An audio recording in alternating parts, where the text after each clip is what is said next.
আসসালামু আলাইকুম ওরহমতুল্লাহ বারাকাতু। বন্ধুরা কেমন আছেন?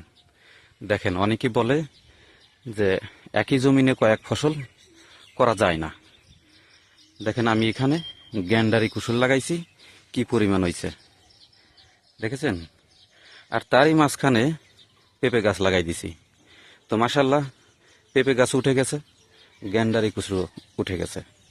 তো সব মিলিয়ে অনেক ভালো ক্ষেত হয়েছে, অনেকই সুন্দর দেখা যাইতেছে।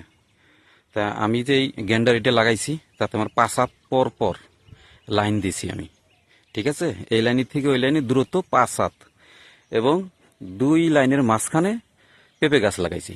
তাহলে পেঁপে গাছও এই গাছ থেকে ওই ওই গাছ পর্যন্ত দূরত্ব 5 হাত।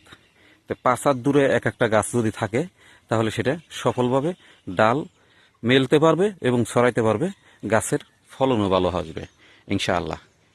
তো একই জমিনে আমার 2টা ফসল হইতেছে। আর এর আগে ছিল এখানে বাঙ্গি ছিল, পেঁয়াজ ছিল।